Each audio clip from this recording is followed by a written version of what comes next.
Well, thank you everybody for coming today. We're really excited to be able to have this conversation with Team Deakins, Roger and James Deakins. My name's Tony Armour, co-founder of Sunscreen Film Festival, and the event today presented by Sunscreen Film Festival, Talent Entertainment, and University of Tampa. And thank you so much for University of Tampa for hosting us.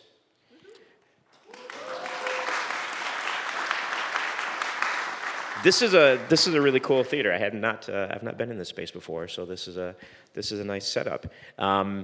Wanted to start before we get started here. I mean, I'm assuming you know who these people are, right? That's why you're here. I'll let them do an introduction for themselves, but I wanted to get hands from the audience. Who I mean, mostly students, correct? How many college students do we have? Okay, great. A lot of college students. High school students. Awesome. Well, we're excited to have you all here. I guess let's just start out, and since you're all students, probably one of the main questions that you always have for Roger and James is, how did you get started in the industry? Like, what was it that brought you to where you're at today? Yeah, life just takes you on a path, doesn't it? I had no idea when I was a kid what I was going to do. So I kind of went to art college because I didn't want to do a 9-to-5 job. So I convinced myself I was going to be a painter. Anyway, then I discovered photography. So I did that for a little while. And then the National Film School opened up in the UK. And so I applied to the National Film School because I thought it might be an extension of the kind of photography I liked doing, which was street photography, basically. And I got rejected, and so I worked for a year as a photographer. I was very lucky. I got a place documenting life in North Devon for this arts centre in North Devon. I did that for a year, and then I reapplied to the film school and got in, and then that basically changed my life. I think it's very encouraging, the fact that you got rejected your first year in film school. For the rest of us here. Hey, the funny thing is, though, I wanted to be a photographer. And one summer, like on the seafront, you would have photographers with Polaroid camera, if anybody remembers what Polaroids were, and they would take photographs of tourists, right? Give them photographs of Polaroids of themselves having fun. So I applied for a job as a beach photographer and got rejected as well. So there we are. Well, life is full of rejection, apparently. James, how about yourself? I had no idea what I wanted to be. So when I went to college, I double majored in Latin and Greek, never planning to use it, but just for fun. And then I started doing multimedia shows with some friends for the university and realized I really like to tell a story. So I thought, I want to get into film. But then I moved to New York and worked with a film lab. And they gave me the title of supervisor. I knew nothing. So all the guys from the lab would come up and go, the CRI has Newton rings. Should we run it through the bath again or redo it? So I had to figure out what Newton rings were. And I learned a lot really quickly. And then I started being a script supervisor. And then we got together and here we are. Yeah, working Fast forward. Roger. Yeah. Well, let's talk a little bit about that partnership then, because Team Deakins, right? It's not Roger, it's not James. Like, it's a real partnership on how you work together on projects.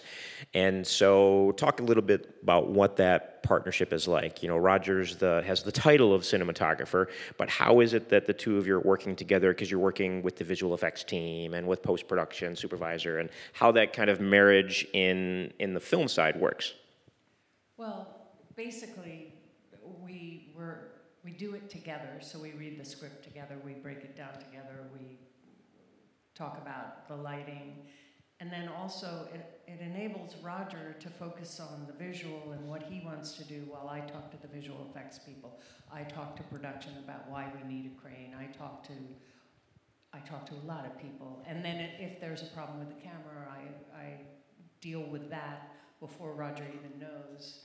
So it just allows Roger to have the focus on what he's doing, and it also means he doesn't have to constantly be talking to people all the time, which is good for him.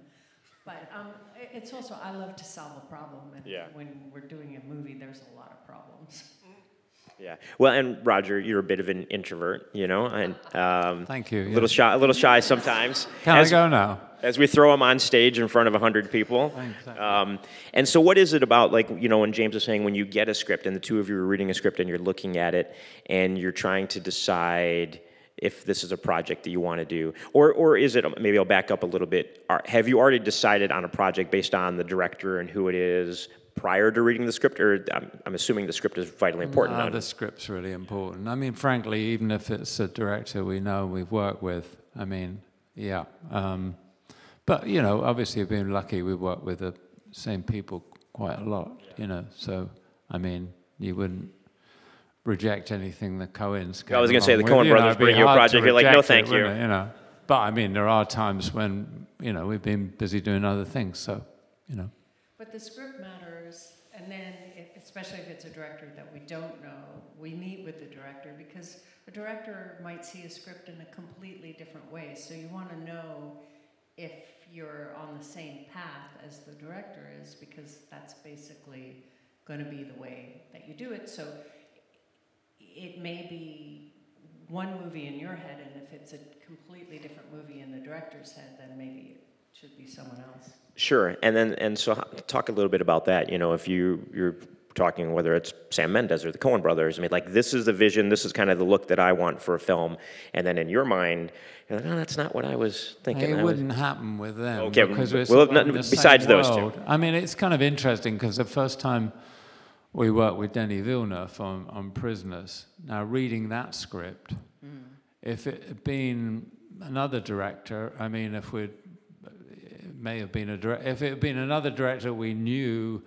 the kind of style of film they made, we wouldn't have done it, because the script could have gone either way. It could have been a very sort of gothic horror, you know, sensationalist movie, or it could have been something much deeper and, yeah, kind of more emotionally telling rather than being just gory. Yeah. And having seen Denis Villeneuve's previous films and met him, it was like a no-brainer when we got a chance to work with him on that, you know. So it's difficult.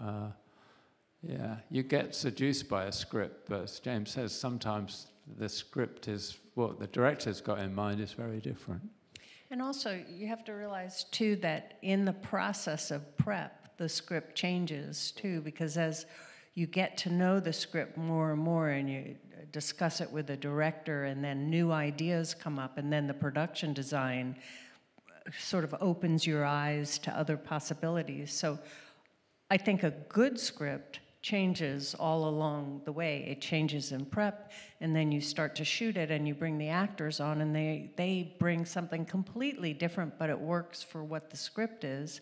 And then the final step is editing, where hopefully you have an editor that hasn't been on the set, who doesn't know how long that shot took to take. He only knows, or she only knows, that it's the wrong shot for the scene. So hopefully a movie ends up being kind of different at the end, because it's gone through all these stages and it finds its own place. Yeah, and it's interesting. I really like your point about the editor not being on set, because, you know, when you are on set, sometimes you fall in love with your own work, and you're like, I don't like the point about shooting a shot that wasn't the right shot, though, because I'm kind of, where's that coming from?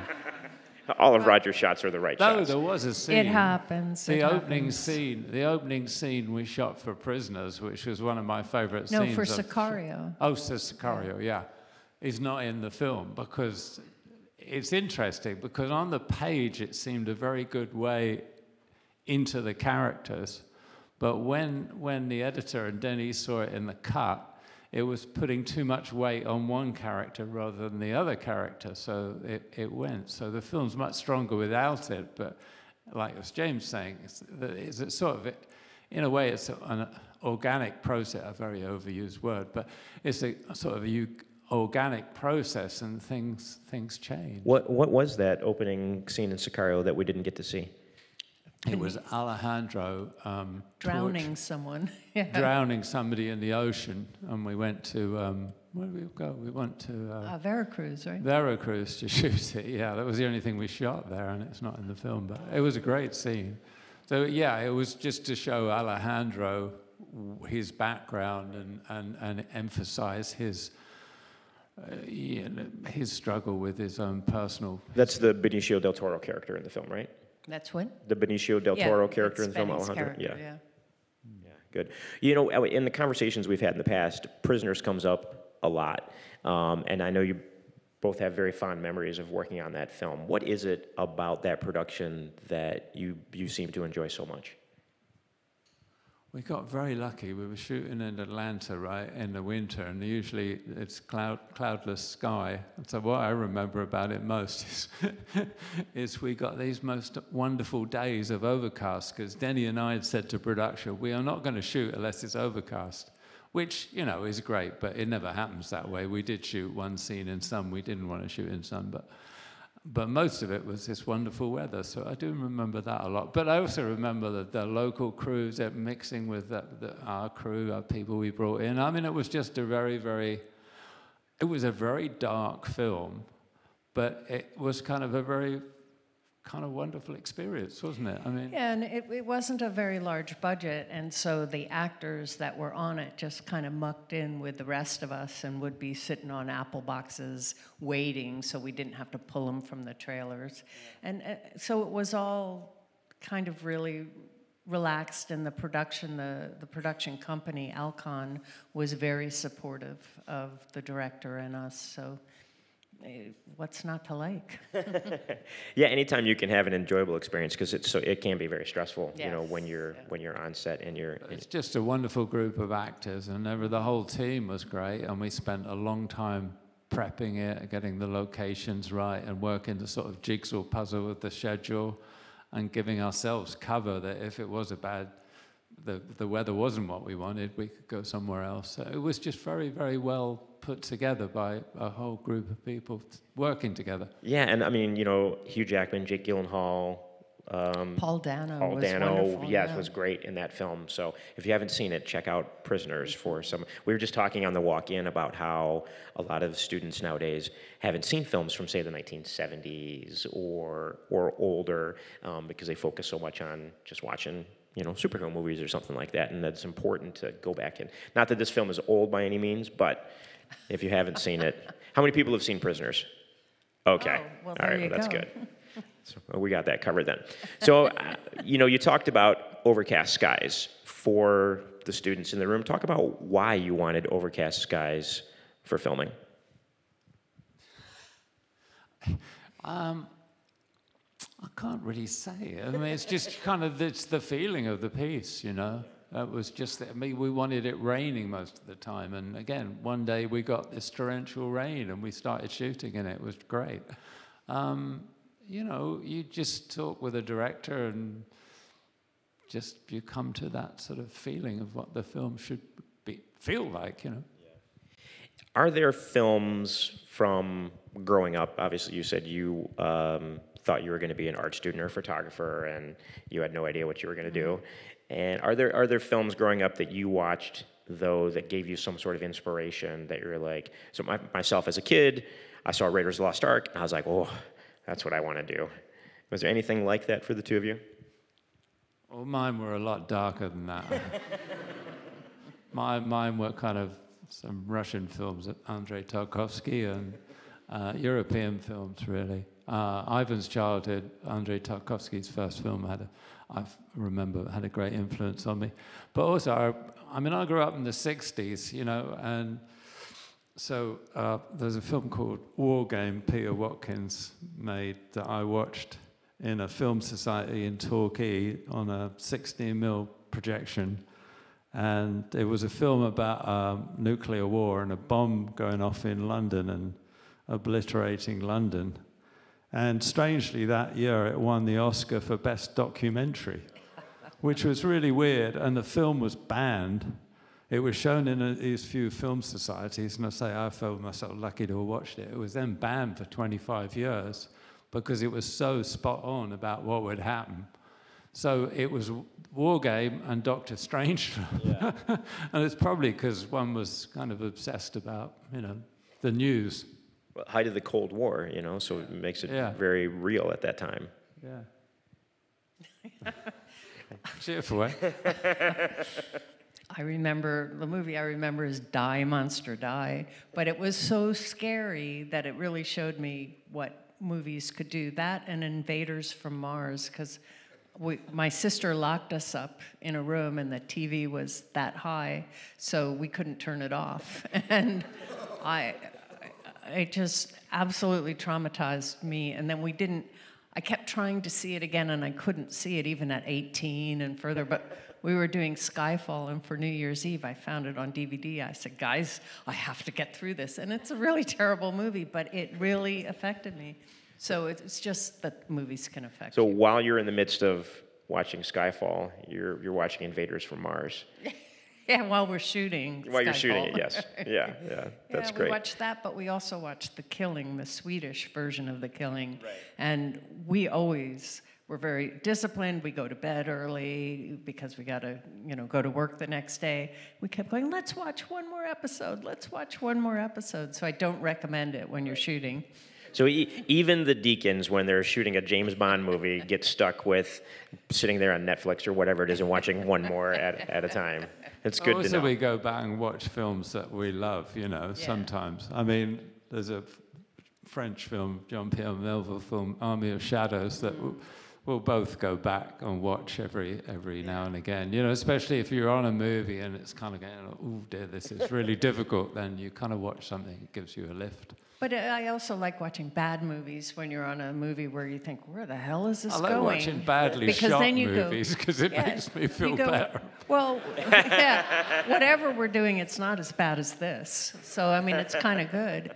But when we were shooting 1917, it was weird because we saw a movie and it had all the cuts in it. And, of course, we weren't doing cuts.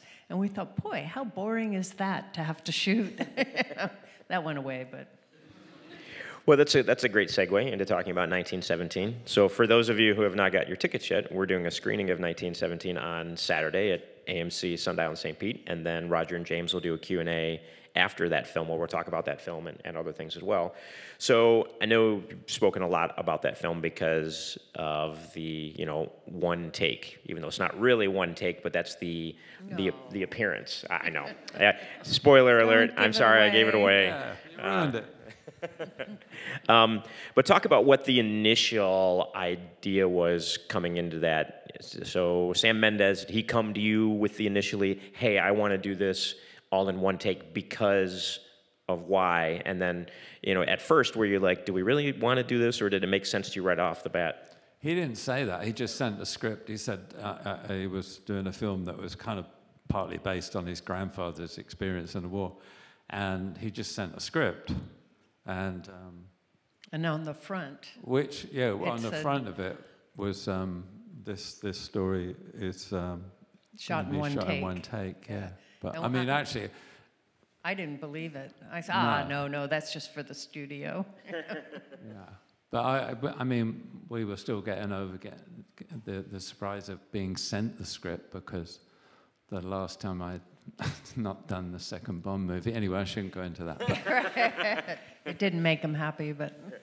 Oh, you passed on, after Skyfall, you passed on Quantum of Solace then? Yeah. No, it wasn't Quantum of Solace. It was... whatever the next one was. Spectre. Spectre. Spectre. Okay, gotcha.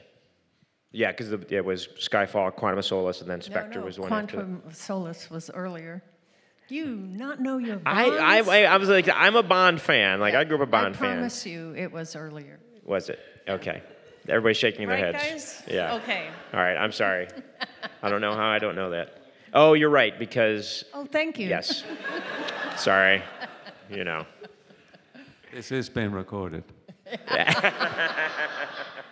The so-called Bond fan doesn't remember the correct order of the Daniel Craig films. That's all right. That's going to get you knocked out of the club. I know. Okay, all that aside, okay. let's go back to 1917 here. Oh, okay. So when you started planning that then, and you decided, okay, yeah, we'll let's do this. talk us a little bit through that process of, because now you had to figure it out, and those are some big, expansive sets, especially because a lot of it was exteriors, primarily exteriors for that film. Mm-hmm. Yeah, I mean, I've got to say, Sam said, but if it's not going to work, we'll talk it through. If it's not going to work, then we'll cut. We'll just do it conventionally. But he said, let's try and do it as an immersive experience, because the script was real time. That was the idea of it. I mean, there is one cut in it when Schofield gets knocked out, but the idea that it was real time. And so, I mean, basically we spent, I guess it was a couple of months. I'd go and meet up with Sam, and we'd just sort of start sketching ideas, talking about the flow of the shot, what we wanted the audience to see. Well, I think that's the point, is that in the beginning you didn't care about the one shot. You talked about what should be in frame at that time, and then it was left to us to figure out how to do it technically. Sam said straight at the front, let's not think about it technically, let's think about what we want the audience to see. That's fine. Well, we won't talk too much about 1917 since we're going to do the Q&A on Saturday. I want to save some of that, make you guys come out for that on Saturday then. We can keep chatting here all day, but I'm curious if the audience has questions. We can start throwing early to the audience here, or we can keep chatting. It depends what you guys want to do. Because we're recording, I'm asking you to let me know, and I'll bring the microphone so we can record your questions, okay? Thank you.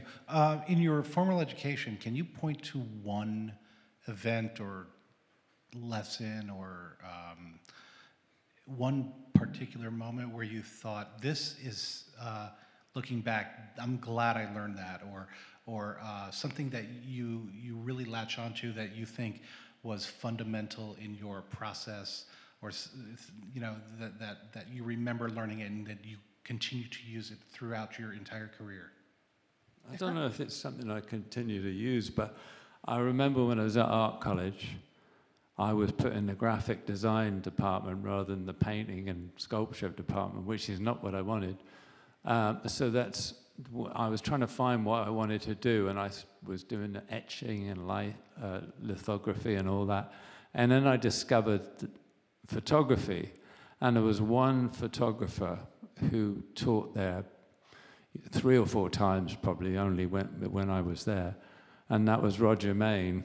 And he would say, I can't teach you photography. I can't teach you how to take a photograph. What we'll do is you all go out and take photographs, and we'll put them on the wall, and then we'll discuss them.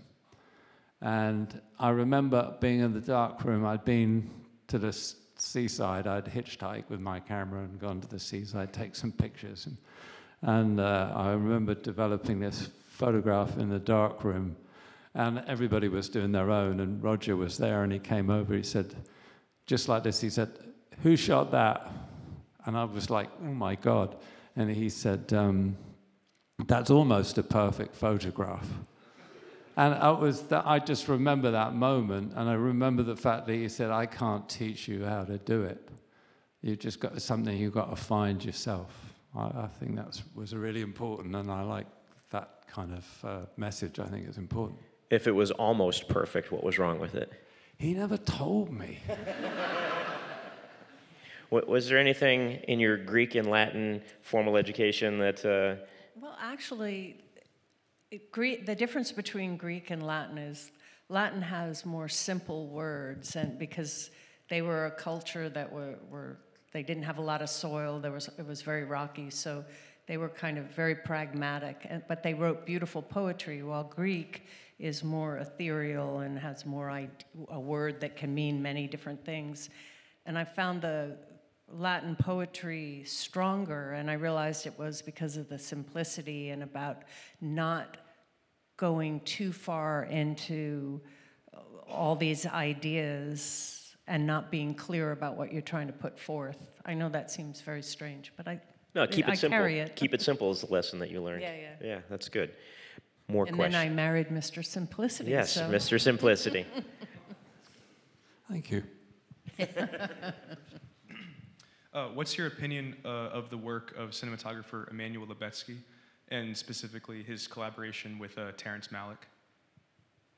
I mean, what can you say? I mean, yeah, he's a friend. I mean, yeah, I mean, he's completely, totally inspirational. And that's kind of like what I'm saying. I couldn't do what he does, and he probably couldn't do some of what I do because he doesn't see that way. I find that's what I find really interesting. You know, you look at different cinematographers' work, and it has a different personality. And whether he's working with Terry or, I mean, he did one film with Joel and Ethan. I mean, you can tell his work. It's got its personality, and I think that's what's important, because if you're just trying to reproduce something somebody else has done without your own personality, I think it's, other than a paycheck, it's meaningless, isn't it? We also recently talked to Alfonso Cuarón for the podcast, and it's coming up shortly. And he talks about working with Chivo. Starting and out, it's really interesting. Started out of film school in Mexico City, yeah. Another question? First of all, Team Deakins, thank you very much for speaking with us. It's very interesting to hear both what you have to say. And earlier, you know, both of you spoke, so you work very closely with directors and crews, but in a little bit different ways, servicing kind of the same thing. And you spoke a little bit about scripts and directors, so if you could, I guess, go a little bit deeper on that. Is there something, a trait specifically about directors that you see that makes them an ideal collaboration for the both of you, or something about scripts? When you read a script and you find it has this particular element that really draws you to it, whatever that means to both of you and what you have to do on each production. I think it's really important that the director have a sense of collaboration. I think that's, otherwise, why do you want to work on it? So I think that's really important with a director. And yeah. Go ahead. No, yeah, absolutely. It's about, you know, I mean, Prisoners, getting back to Prisoners, you know, sometimes working on a film can be like... Hell. No, yeah, well, it can, but sometimes it can be like so great. You get high, not from just the work you're doing, but just the experience of the people, the whole situation. When you've got a team of people working together for a common aim, it sounds very socialist, and it is. It's kind of wonderful. And so you want to find yourself in that situation. That's what you kind of live for. But when I started out, I never accepted a project unless I could relate to the script somehow. I didn't get into film for that. I love stories, and whether it's with a single image or moving images, I love being part of telling stories. But those stories have to mean something to me. I'm not just doing it to create pictures. You know what I mean? I think it's also interesting, we've talked with a lot of directors, and a lot of them say when they started out, they come on set and they feel like they're supposed to have all the answers, which makes them very non-collaborative because they can't ask someone what they think. And it's purely insecurity. And when they get more confident in what they do and realize, wait, the final decision is mine, but I can make a better decision if I ask other people what they think and then choose what I want. So I think it's important, if you're starting out as a director, to remember that, and to remember that you already have the role that everyone's going to turn to you anyway. I mean, if they're good at what they do, but you have the opportunity to take in all these ideas and then use the ones that you want. But also you got to realize there are a lot of people in the business that do it because they want to be in the business and they like being in the business. Yeah. But it's about passion, really. Without the passion, you know, you look at any of the great movies made over the history of movie making, and they've been made by people with passion primarily. Yeah, the business part is not the fun part of it. That's the have to do it part in order for it to get made and get out for people to actually see it. But it's the storytelling aspect that is why, you know, you choose to do a project. And when you're working with a director, you know, you've said in the past that you've worked with directors that they want nothing to do with camera. Like, that's you handle that, and I'll just work with the actors and everything like that.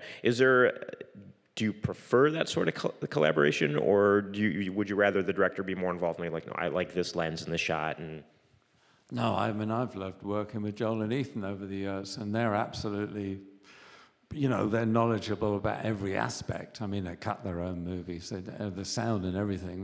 They're so knowledgeable about the whole process, and they always start doing the little, Ethan usually does the little storyboard drawings that we then start talking about. And so by the time you come to shoot, there's a whole kind of laid out plan of exactly what you're going to shoot, how many shots a day and what you need to cover. And actually on Barton Fink, we would only shoot a close-up for the 2 or 3 lines they wanted in close-up. We wouldn't shoot the whole scene. So it was that kind of thing. But they would still, on set, be open to change. If something happened, there was some idea or some different way of looking at it. And I mean, in a way, I love pre-production more than I like shooting, because I love all that time of just talking. And again, going back to Prisoners, I just so enjoyed the time with Denny, just going around Atlanta, looking at locations, discussing how the scene could play, changing what was in the script to adapt it to the location, or you know, whatever. That's just so much part of the process. It's not just turning up and putting a light over here and sticking a camera somewhere. yeah, that's the fun part. I'm sure we have more questions. Yes? I do have a question. I teach here at the University of Tampa in the Film, Animation, and New Media department, and one of our strengths is becoming the virtual production. When we're working in these virtual sets with game engines generating the imagery and the interactive elements, how do you see that affecting your perception on cinematography and on the role of a storyteller? That's a very good question. I don't know, but I think it's like any technology, it's how you use it. I mean, personally, the most enjoyable films to me and the most enjoyable filmmaking is actually being on location with a group of people and shooting it in a real space. I'm not shot on a volume. I don't really want to. I can see the advantage of shooting on a volume for, you know, car work or whatever, you know, just practicalities.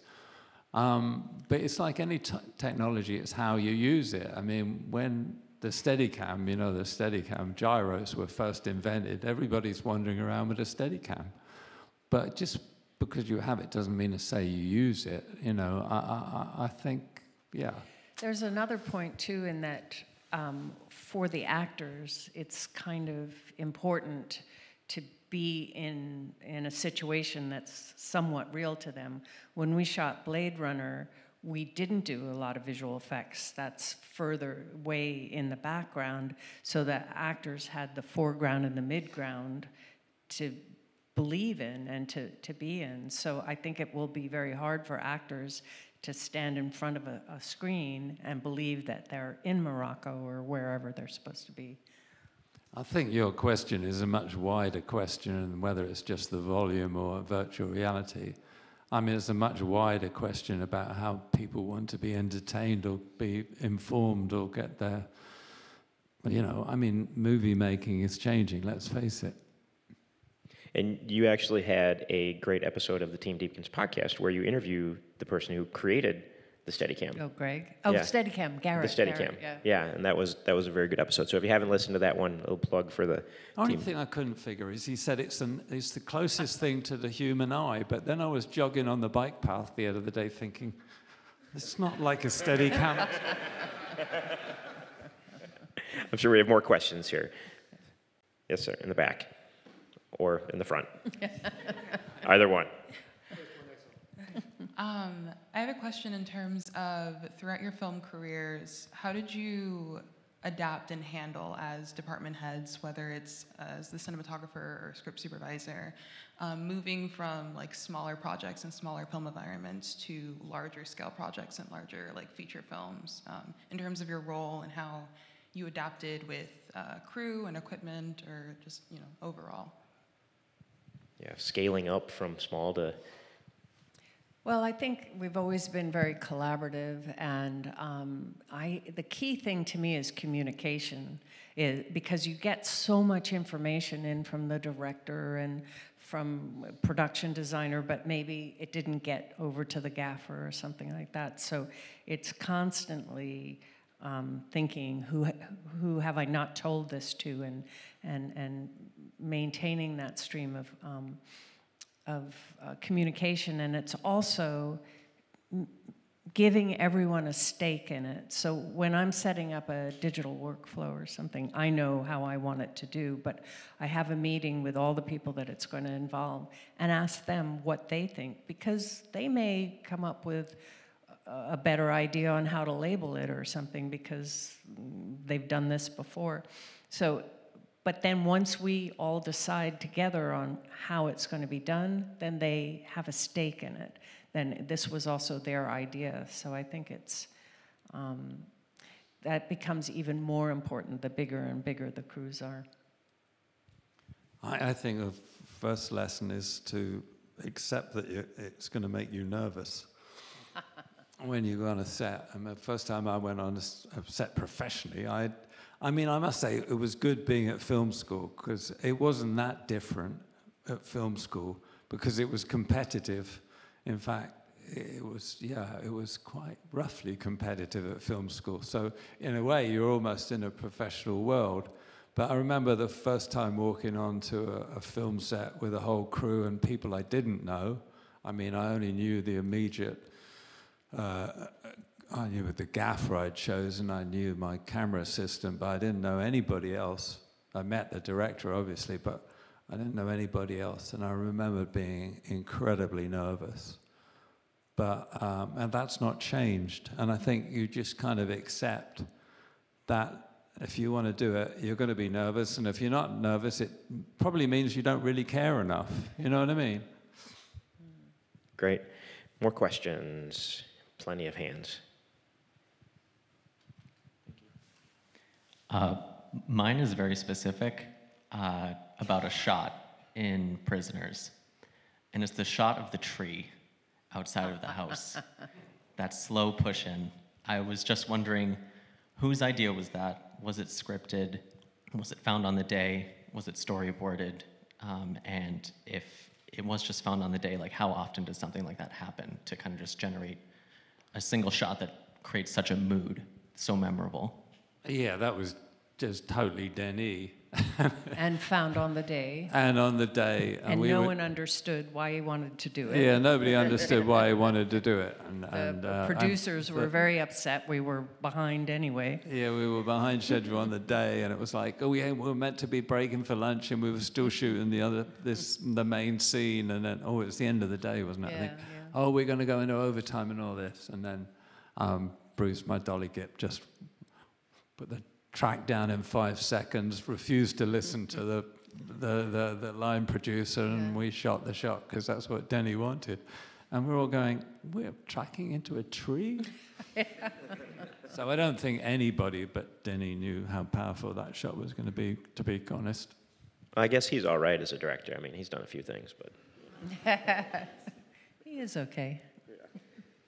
Another question.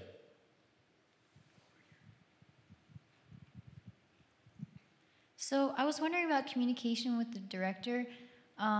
When you're trying to explain the shot that you have in your mind, do you have any tools or specific words you use to describe exactly what you're thinking?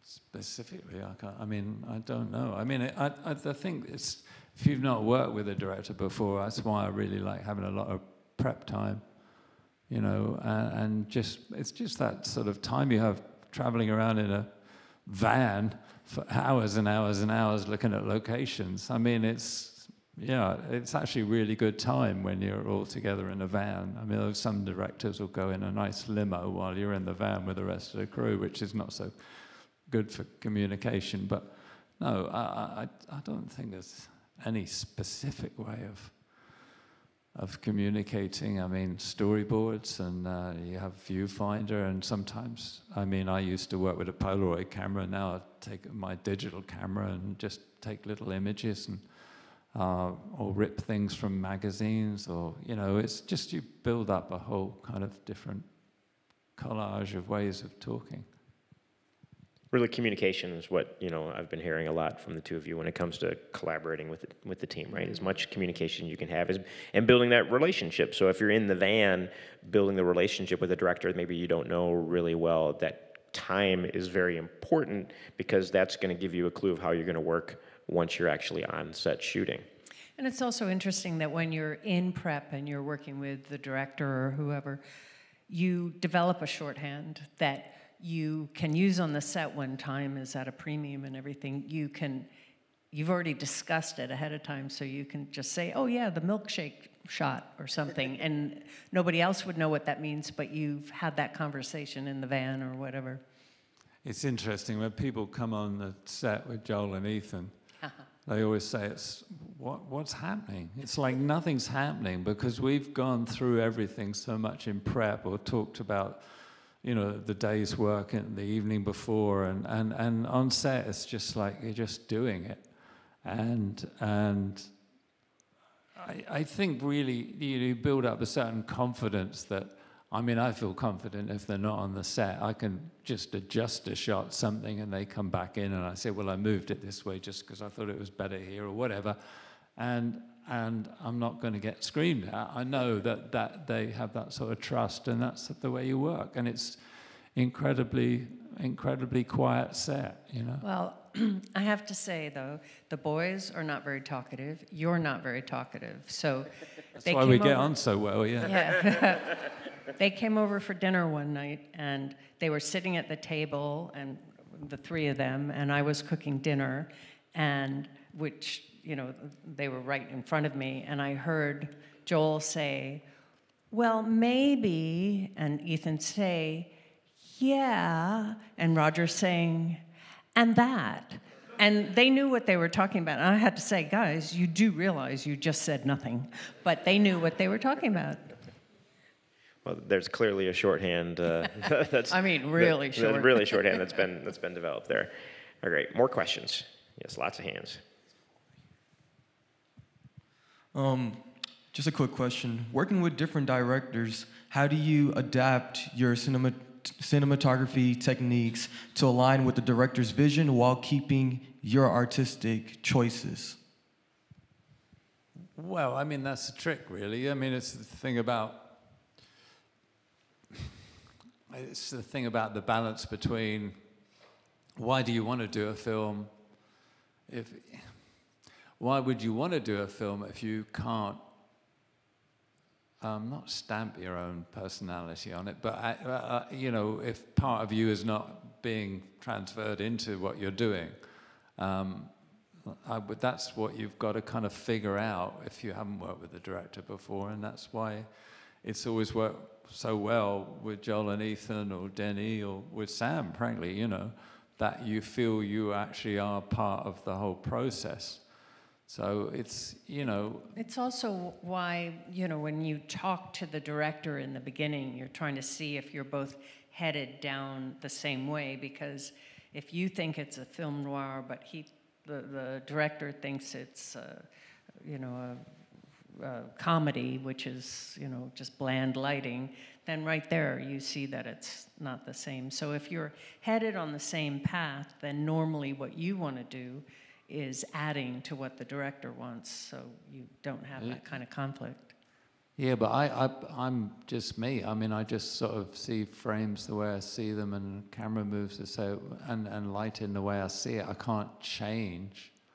So I find that I don't know how to answer the question in a way, because I can't be somebody else for a director because they have a vision that it's not some way that I see the same material. You might have something in mind. You come into this room and you see something, and you're like, okay, if it's a film noir, I know how I would shoot something in here. And then the director comes in and wants to do it a little different. And you'll collaborate and change things, but at the same time, like, there's like a vision that as soon as you walk in, you're like, okay, I see what I want to do. Yeah, I mean, I'm trying to think. I probably could say there's 4 or 5 times where a director said to me, I kind of was imagining this kind of light. that's 4 or 5 times in 30, 35, 40, 50 years. And it's one shot.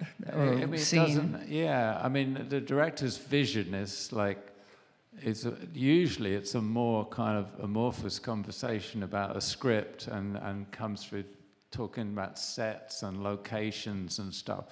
It's not, I've never, I say, rarely had a director said, I want this kind of light or something. I mean, the one which very obvious was on The Man Who Wasn't There, when Tony Shalhoub is talking about the Heisenberg's uncertainty principle in the jail cell. They said, Joel, well, maybe it was Ethan said, well, this should really feel theatrical because it's a performance. So therefore, there's a big spotlight with the shadows of the bars of the jail, and it's a performance, and that was a very definite kind of direction from the directors. I think another area that used to, especially in the past, become a little bit difficult is what is dark, because what is dark perhaps to you, to a director, is way too dark. Because we had an experience where you said to the director, I'm going to shoot this profile 2 shot is in silhouette. And the director said, okay, but then saw the dailies and said, wait, but you can't see their faces, which is, to me, what the definition of silhouette is, but okay. But then now with digital, and you are able, especially if you have a calibrated monitor and you're careful about that, you're seeing what you're getting, and you can show the director and say, this is what it is, and then the director can redefine dark if he wanted or she wanted to. Another question. When was the last time somebody yelled at you on set, Roger? You said you don't want to get yelled at. That's a great question, Who's yelling at you Tony. on set? Sorry? You said you didn't want to get yelled at on set. Who's the last director? Who's the last time somebody yelled at you on set?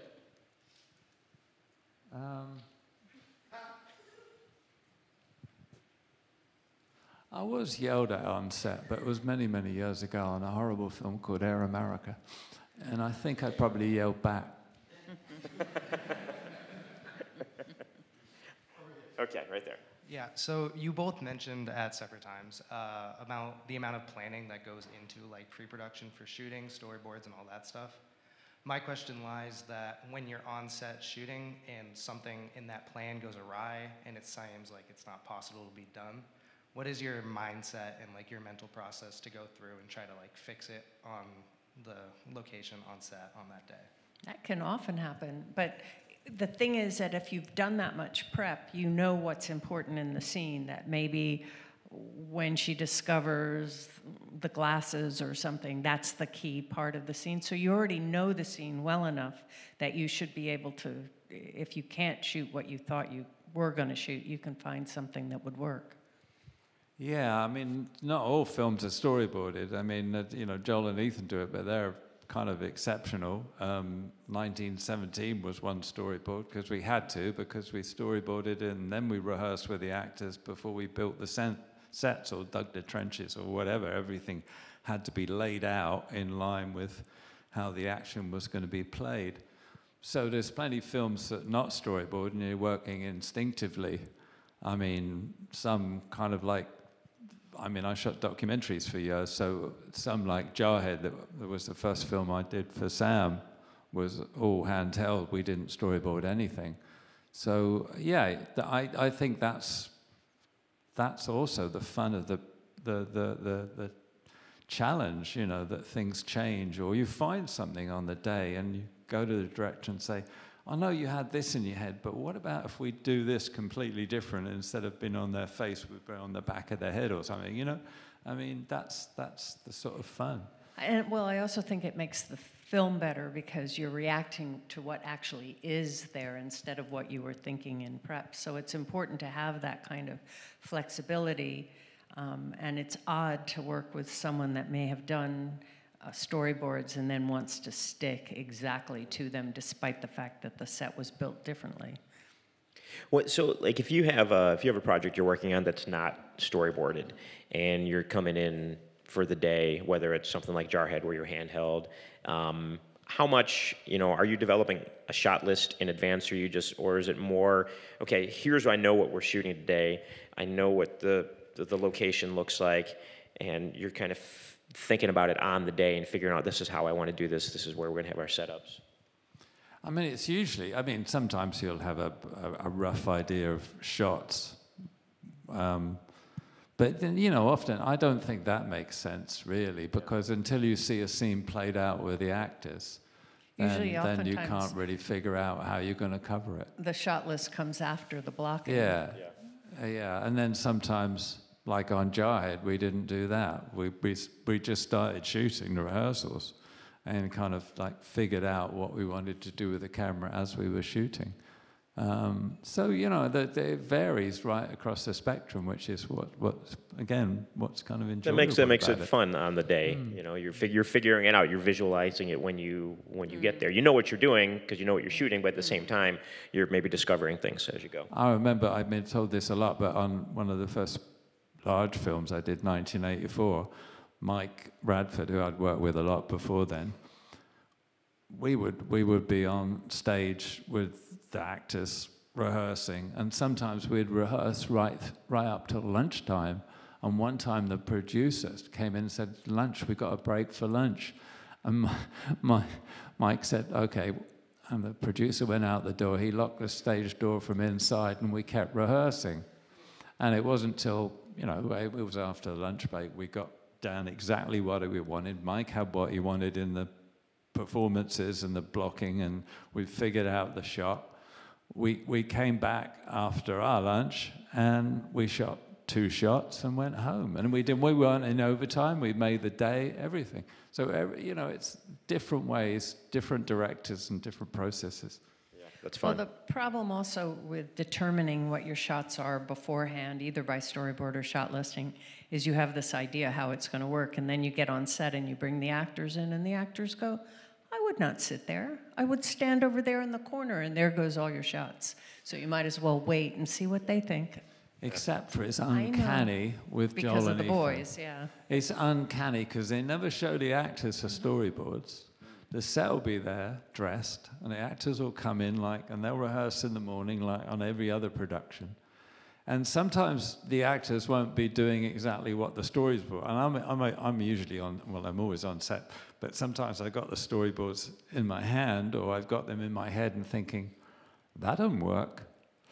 But after a couple of rehearsals, suddenly the actors are doing it exactly as the storyboards reflect. Without even seeing them or knowing. Right, without seeing them or anything. And it's not like Joel or Ethan saying, "No, you should sit in this chair and you stand over here." They don't do it like that. They allow the actors to find it. And it's uncanny how closely. But they have to give them some sort of, they must be giving them some sort of signal, unconscious or whatever. I don't know, yeah. I figure it. Filmmaking savants. All right, in the back here. So you'd mentioned earlier about with Sicario and the opening scene that you'd shot with Alejandro's character and how you changed it and you took it out. I just wanted to ask you guys, I'm sure both of you have ideas in your head when you go and when you're looking into post-production. How do you sort of balance the ideas that you have personally in your artistic vision, obviously with everybody else, and not allowing sort of the things that you want to see on the screen get there, but then maybe other people have different thoughts about how it could look?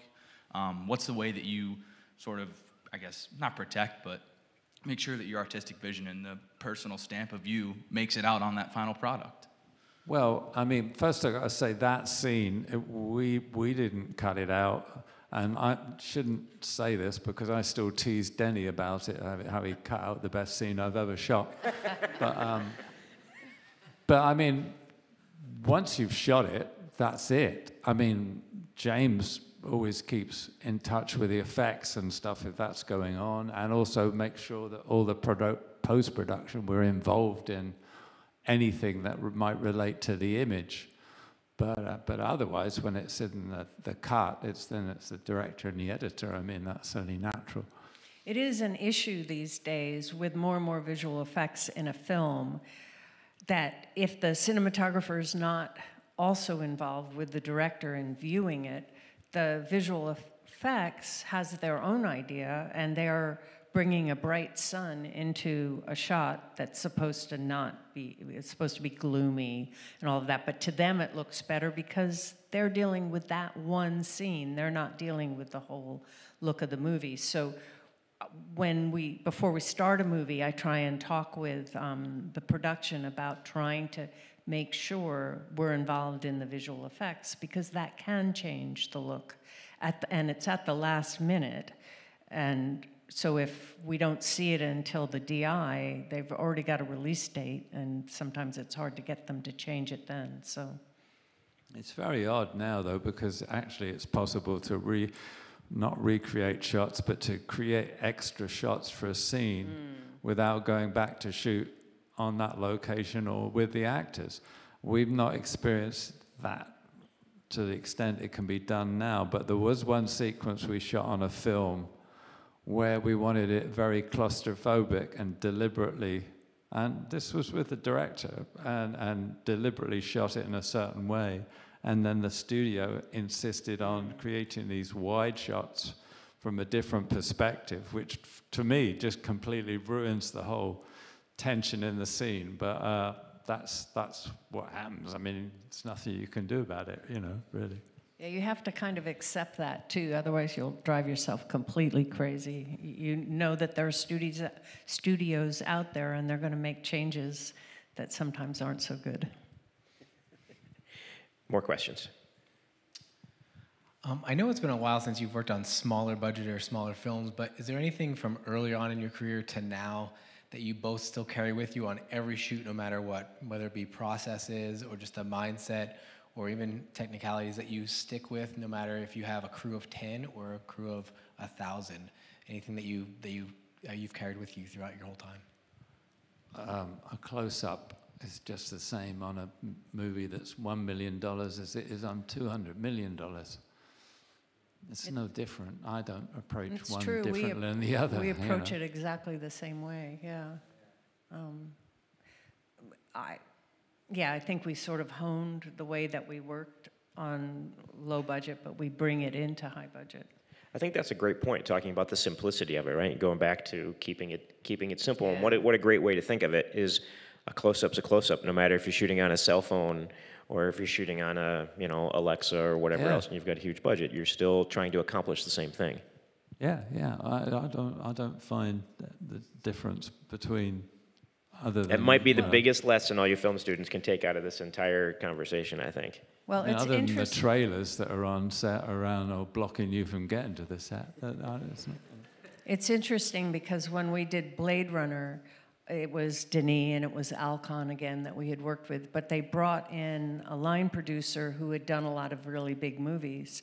So he kept talking to me about, okay, so we're going to have 9 cameras, right? Who are your other crew? And Denis and Roger wanted to shoot it single camera, and he could not get that in his head.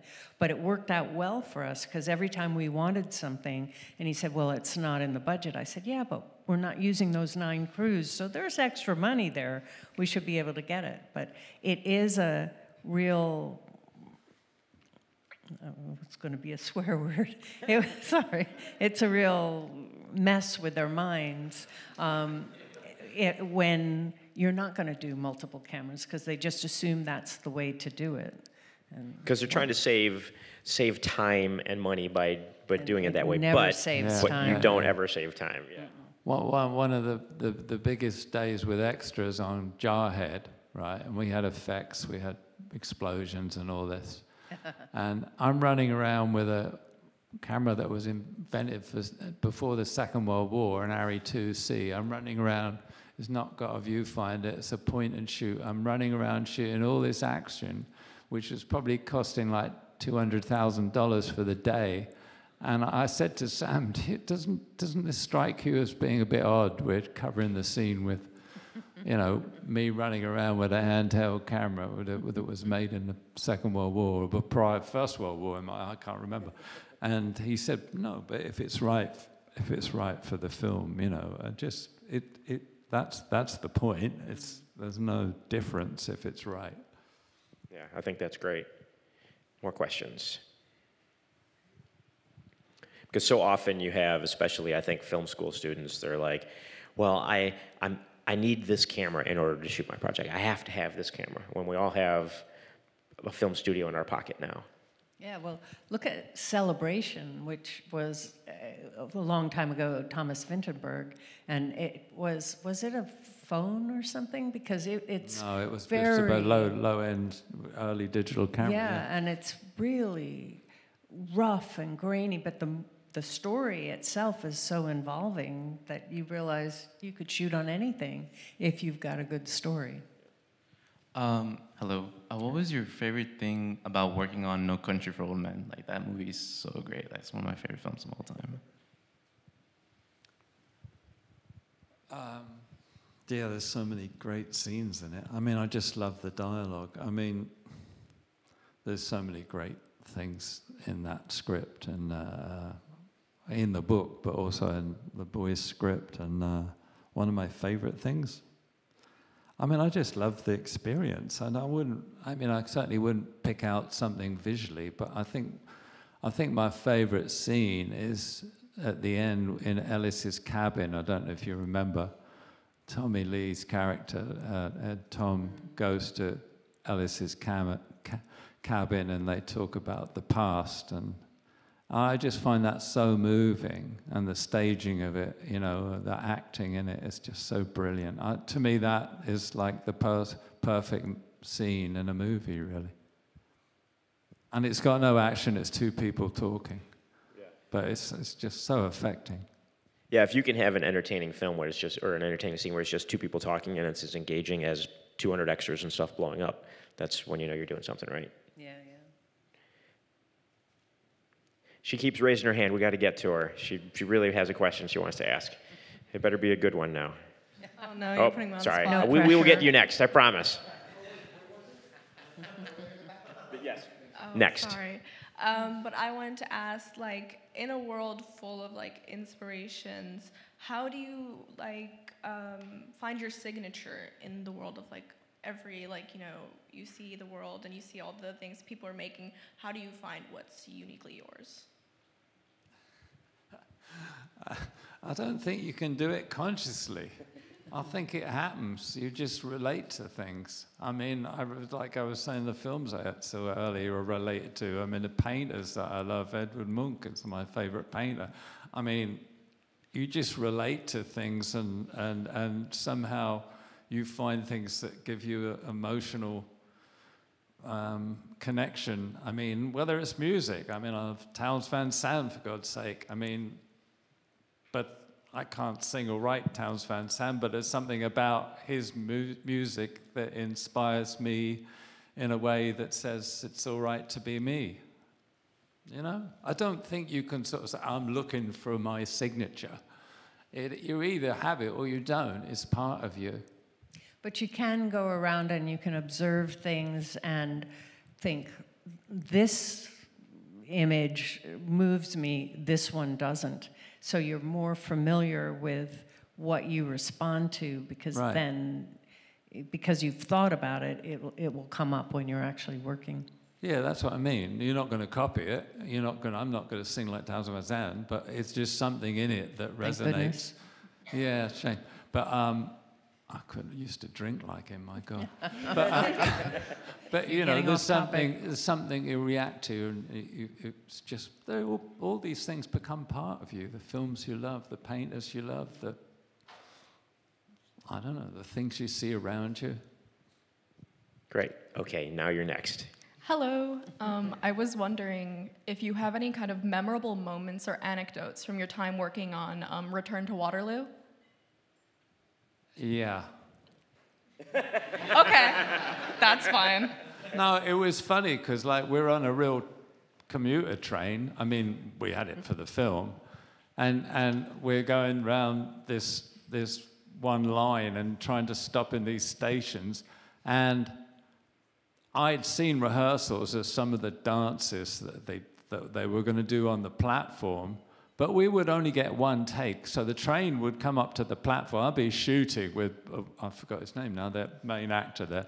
And the doors would open, and all these dancers would be on the station platform, and I had to shoot it and get back on the train, and then the train went off, and it would be at least 40 minutes if we needed to do another take, which we didn't. So it was really a documentary. I mean, it was kind of wild, but a lot of fun, yeah. That's fun. Good question. Okay. Who else? Pardon me. In the decades that you've been hand-picking crews, assistant cameras, and things like that, when you have to work with an unknown, a newbie, a rookie, maybe it's their first film, what character traits would you impart on them to help them go forward? And conversely, what would you never want a young rookie to do or say or behave on a film set for the students in the room that are looking to advance quickly? Well, definitely loudness is, because we like a quiet set and there's no reason to scream or yell. And oftentimes what I tell the new people that are coming in is they've got to get what they need from production, but it can't be a conflict. They can't go into it with an aggressive behavior because they're representing us. So so our crews actually have this reputation of being so easy to deal with, and yet they get everything that they want. So it's really important to kind of behave yourself, to focus, to not be loud, because that's one of our pet peeves.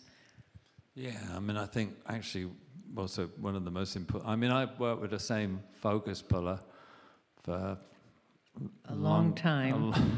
As long as I've known James. So, the gaffers I've worked with have been, 3 or 4 over the course of my whole career. And it's really important that their character, but I was going to say one of the most important things is the way they relate to the actors, especially for the focus puller.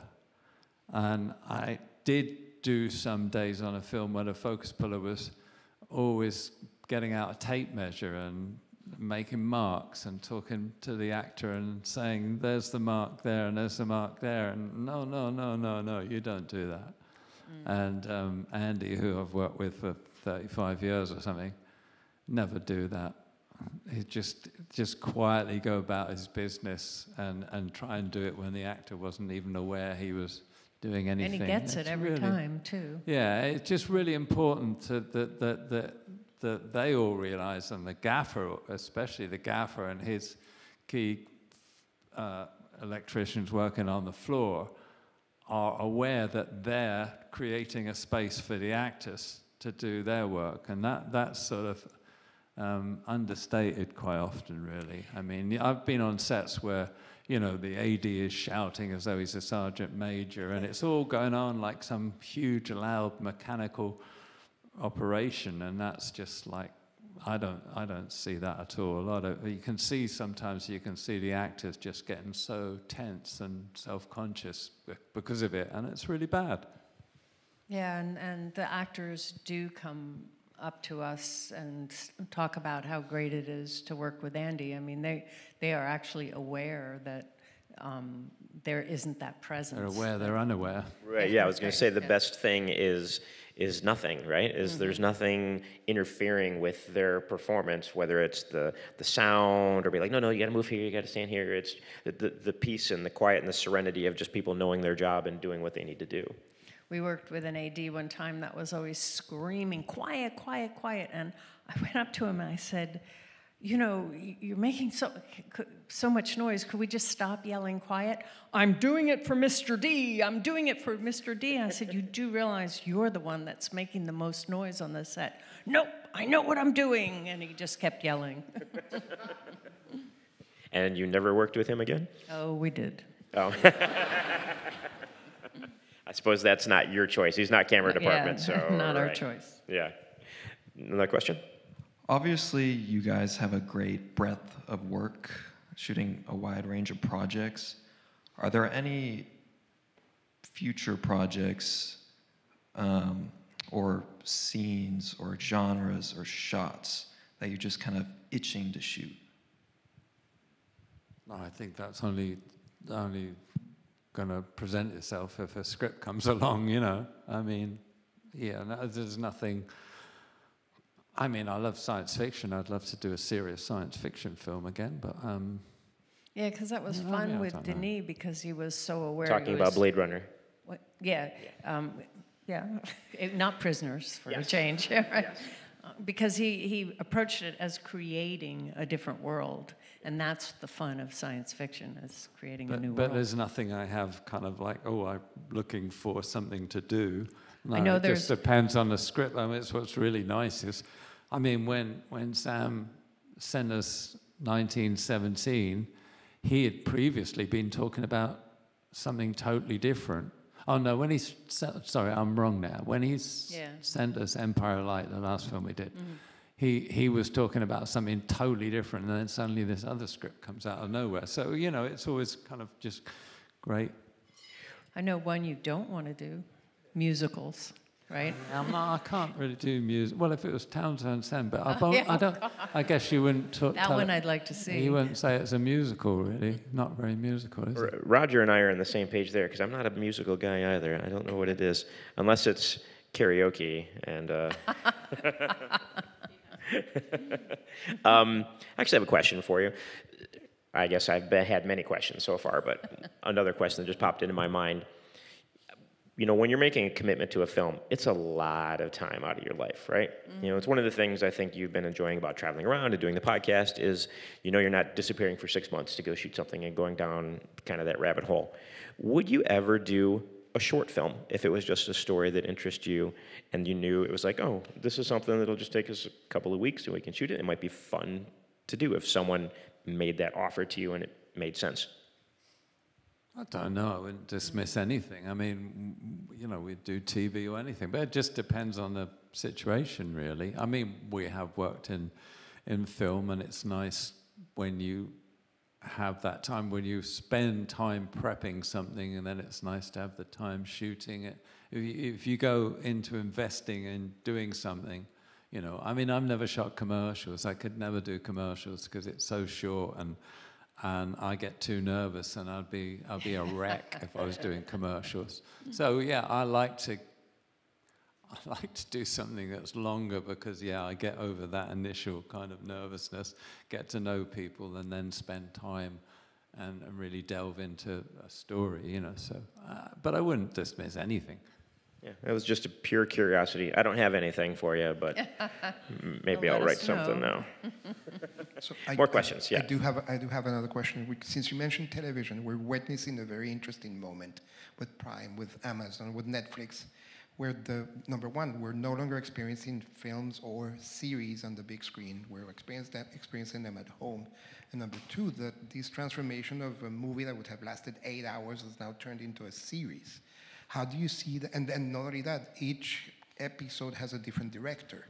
How do you see working in an environment like that, which usually is the same cinematographer with different directors? How do you adapt to that situation? I don't know, I haven't done it. But one funny thing we were saying the other day, we were watching a series, I won't say it was, and then we watched the movie that it was, the same story was done in a movie in the mid-'60s. And, I think you've already given away the series now. Good. And we thought, well, when movies first came about, the audience would sit there and you had to show somebody walking from A to B. You couldn't cut from there to there because people didn't have an understanding of what happened between those two shots, right? But then when they made films in the 60s. It was Hitchcock, too. Hitchcock. Yeah. There's cutting, right? You could go from a scene, you could cut a month out of someone's life, whatever, right? So you have that. But now we're back in these 8-episode, 8-hour TV series, and you're going back to having the person walk from A to B and back again and back again. And I don't understand it. There's a whole kind of language that built up that we're throwing away and going back to doing real time.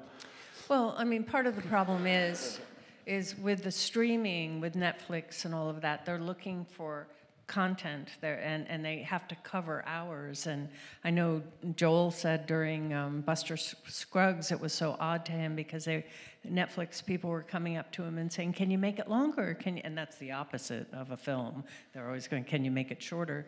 So knowing that every time we look at these series on Netflix, we're seeing the repetition and the attempt to make it longer. There was a wonderful documentary, Wild Wild Country, that was 6 one-hour episodes, which definitely could have been 3, because they just kept repeating things to stretch it out. So that's not a good thing in storytelling. Yeah, you've got a 2-hour movie that needs to be 8, basically, and you're like, all right, let's make it 8, and they're just... Half of them don't need to be let's 2. Walk. Yeah, right. Okay, another question. We'll probably have to take just a couple more questions, wrap it up here. I have a question. I was recently asked this, and I'm curious.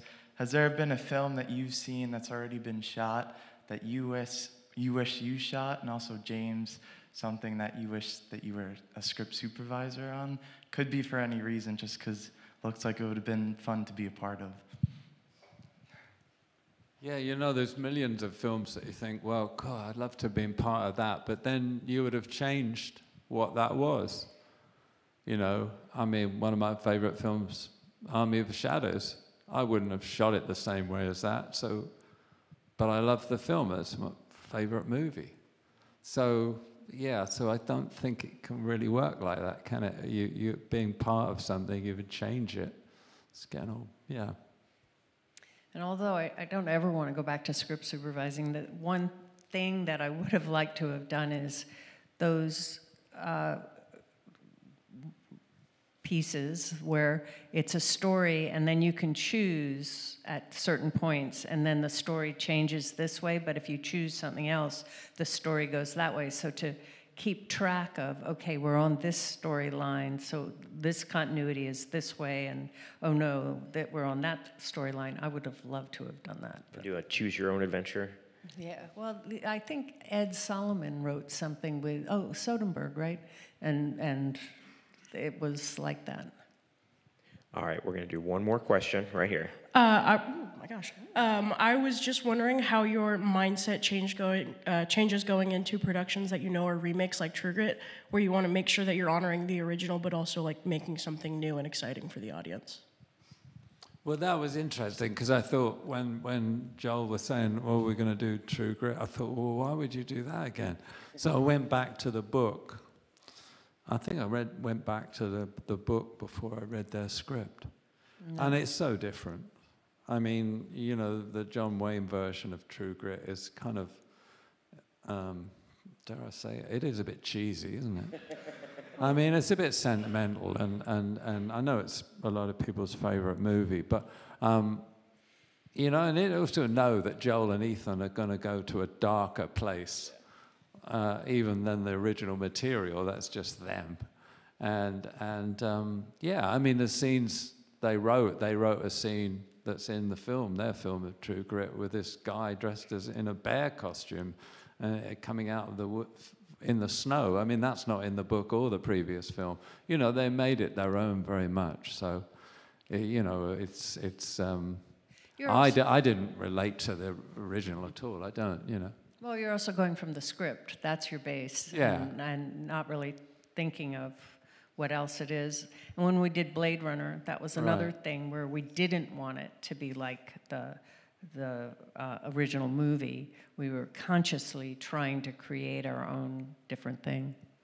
Well, yeah, consciously. I mean, we weren't even consciously doing it. We were just doing it because it was a different thing. You know what I mean? We were consciously doing it because Denis specifically said he didn't want to do it. Yeah, but I mean, you're not kind of like not doing something because that was done before. You're doing something because it's correct for the no, it's just semantics. It's just correct for the thing you're doing. But I mean, you know, you don't. I mean, I never take anything from any other filmmaker, really, but I mean, I know that I'm influenced by everybody, but you don't actually say, well, I'm going to do this because I like it in that Yeah, you're not looking at a scene and recreating something somebody else has done. Well, for instance, No Country for Old Men was a very a book that you really loved and you knew the book before the guys wrote the script? Yeah, very much. Well, thank you everybody for coming out today for this talk with Team Deakins.